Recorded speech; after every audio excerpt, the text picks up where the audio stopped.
Assalamualaikum warahmatullahi wabarakatuh. Waalaikumsalam. Kawan-kawan yang saya hormati, para pencinta buku di Indonesia. Kami dari komunitas Jalan Buku, khususnya Jalan Buku Channel. Hari ini pengen ngobrol dengan Pak Suryadi. Siap. Assalamualaikum Pak Sur. Waalaikumsalam. Udah lama nggak Iya ya. ngobrol sama Pak Suryadi. Betul. Siap. Pak Suryadi ini sibuk sekali tentu saja. Beliau masih aktif di lembaga pendidikan universitas besar di Indonesia, dan di tengah-tengah kesibukannya itu seperti hari ini saya bisa mencuri waktu untuk ngobrol bersama Pak Suryadi. Siap. Pak Sur, Ya. saya tidak tahu persoalan yang dihadapi oleh generasi kita sekarang ini tuh sebetulnya apa. Tetapi saya tertarik satu tema, satu persoalan. Kemajuan teknologi informasi mengakibatkan orang males membaca. Betul. Itu sementara channel kita kan the power of literasi. Ya. Jadi kita berpikir tentang pentingnya literasi sebagai kekuatan membangun kapasitas individual, masyarakat, bangsa dan negara. Ya. Kurang lebih kira-kira gitu. Betul. Kalau menurut Pak Suryadi, situasi kita sekarang itu gimana?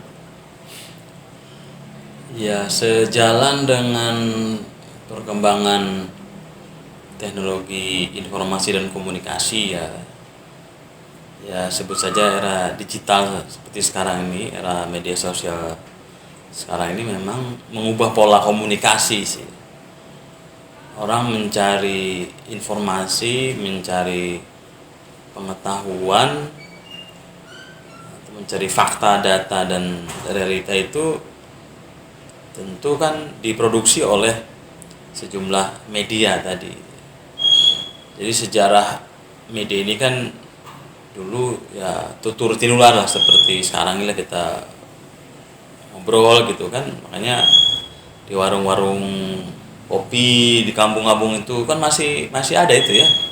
Meskipun tidak jarang direkam juga mungkin ya. Secara tradisional masyarakat kita masih melakukannya sebetulnya. Iya, betul. Dan itu saya kira saya beberapa kali ke wilayah-wilayah di misalnya di timur lah, saya sebut saja di Ambon misalkan, itu setelah jam 4 itu semua orang nongkrong di warung kopi itu 4 sore. 4 sore itu saya menikmati betul orang-orang di sana itu. Kita kan di Jakarta masih sibuk-sibuk gitu. Tapi Di sana Sumatera Barat, Sumatera Utara dan Aceh ya, masih juga ya, seperti saya kira kita punya kearifan lokal mungkin boleh ya. Iya, iya. Untuk berdiskusi tentang banyak hal lah ya, obrolan warung kopi lah kata orang itu kan, tanpa tema tapi banyak info yang bisa didapat. Itu kan di era-era ya tadi generasi baby boom atau generasi X lah gitu, masih mendapatkan informasi itu dari obrolan-obrolan itu, yang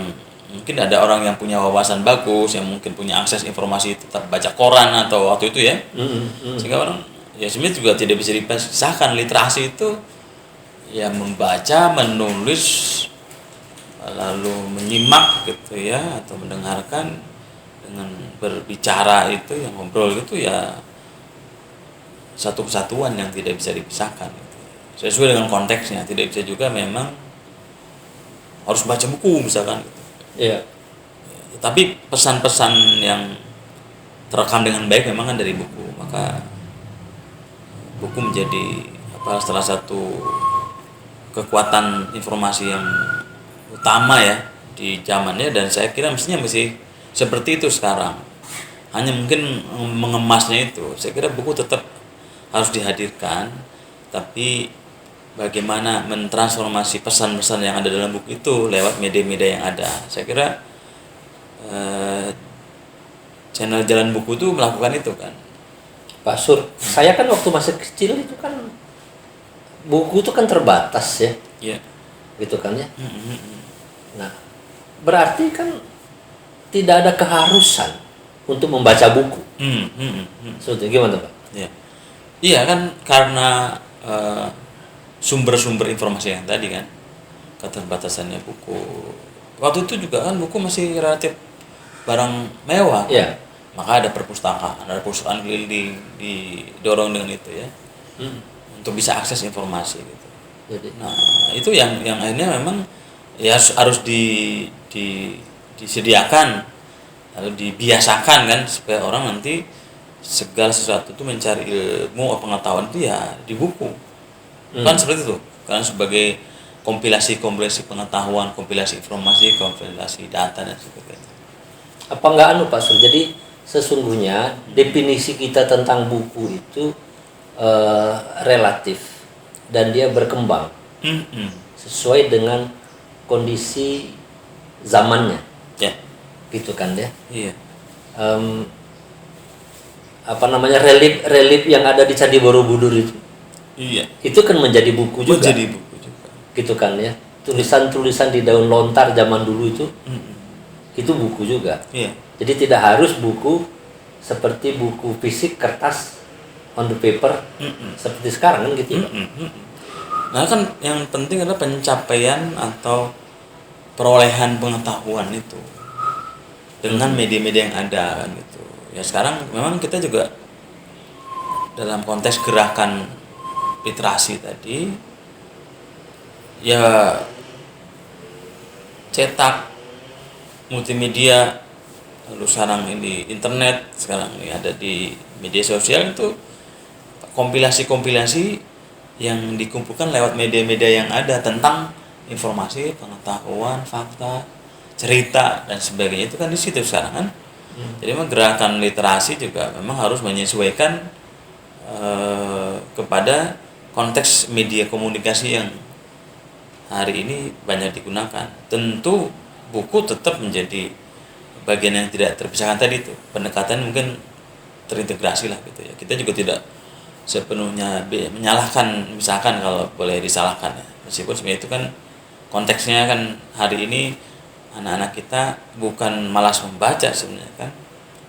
Tapi membaca itu habit sebenarnya sekarang nih, tapi yang dibaca kan cuma pesan-pesan pendek lewat WA. Bangun pagi anak kita ya, termasuk kita sekarang kan kalau nggak baca WA itu kan kelihatan ada belum sarapan itu. Sarapan paginya kan dengan koran. Sekarang dengan membuka HP langsung ada informasi-informasi yang bisa kita catat. Nah tentu, nah itu kan sekarang dengan era digital yang bisa juga merekam data secara lebih lama gitu kan, jejak digital istilah sekarang itu kan. Jadi pengetahuan fakta-fakta yang terekam dalam data digital juga itu kan bisa diakses kan gitu. Itu yang saya kira mungkin. Artinya Pak Sur, yang dulu saya suka sebutkan minat membaca itu rendah, sesungguhnya kan juga tidak terlalu benar juga Pak Surya. Betul. Kan ada persoalan membaca apa dulu, medianya yang bagaimana dulu. Yang penting adalah motivasi atau katakanlah keinginan untuk mendapatkan informasinya. Iya. Nah sekarang kan melimpah banget kan Pak di dunia digital atau sekarang internet atau di aplikasi-aplikasi informasi itu kan banjir kan, melimpah gitu ya. Bahkan mungkin kita nyaris nggak sanggup kalau mau mempelajari semua itu, maka perlu pengarahan. Nah mungkin sebenarnya lebih kepada tujuan kita melakukan gerakan literasi ini kan gitu. Dan saya kira gerakan literasi sendiri memang menjadi bervariasi sekarang ini kan. Tapi konteksnya tadi minat baca dengan daya baca istilah. Ada yang membedakan itu. Minat baca tinggi sekarang anak-anak ya membaca. Mungkin itu yang nanti kita coba telusuri. Minat baca ya, tinggi, cuma dengan kemasan-kemasan tertentu kan gitu. Yang tadi yang pendek-pendek, anak generasi milenial atau generasi Z ini atau Alpha ini malas membaca buku tebal-tebal kan gitu. Atau malas membaca lewat buku, membacanya lewat gadget itu kan tuh. Yang lemah itu kan daya baca itu. Daya baca tahan membaca Kalau dulu kita mungkin baca buku, satu buku itu dengan 100-200 halaman itu bisa 2-3 hari misalkan ya. Bahkan ada orang tertentu yang kecepatan membacanya tinggi bisa seharian selesai, tentu dengan cara teknik-teknik membaca yang ini. Nah, ini kan dulu teknik membaca buku tuh ada skimming sama scanning gitu. Sekarang membaca gadget belum ada formulanya tuh, Pak. Baca buku di mana kan itu. Jadi akhirnya yang menyesuaikan kitanya kan memenggal informasi, tapi harusnya terstruktur. Di tengah melimpahnya informasi lewat media sosial yang ada ini, mestinya kan yang diperlukan tuh kemampuan menstrukturkan secara baik, mengkonstruksi bacaan-bacaan apa saja yang nanti memberikan nilai tambah pengetahuan yang dia ingin dapatkan gitu. Ya, jadi sebetulnya sih gerakan literasi yang kita canangkan, kita perkenalkan kepada lingkungan kawan-kawan, lingkungan komunitas kita itu bukan sekedar itu kan ya, ini buku gitu kan, dibaca atau ngajak kawan-kawan yuk nulis buku, bukan sekedar itu kan ya, tetapi lebih jauh dari itu. Kemampuan kita untuk memperoleh informasi di tengah informasi yang begitu banyak pada saat ini, sehingga kita tidak terbawa arus lalu kehilangan tujuan. Betul. Nah, gitu kan. Poin itu. Nah, memang saya kira gerakan literasi itu yang konteksnya kan dalam agama kan ya membaca diri, membaca alam semesta dan membaca teks itu kan. Ada ayat kauniyah, ada ayat kauliyah, kan suruh membaca juga, bahkan itu satu kesatuan gitu, satu nafas itu membaca wahyu-wahyu atau teks gitu, lalu membaca konteks, lalu membaca alam semesta. Dan yang paling susah katanya membaca diri itu, Pak. Kata orang tuh ngaji diri katanya, buat orang-orang seperti kita yang sudah posisi sudah mungkin generasinya sudah tidak, itu kan ngaji diri yang susah itu katanya. Itu lebih kata orang tua itu lebih susah tuh ngaji diri katanya. Membaca meliterate diri itu. Membaca teks, membaca konteks dan membaca diri menjadi lebih tinggi lagi. Lebih tinggi lagi. Jadi kawan-kawan sekalian, terima kasih atas perhatiannya. Assalamualaikum warahmatullahi wabarakatuh.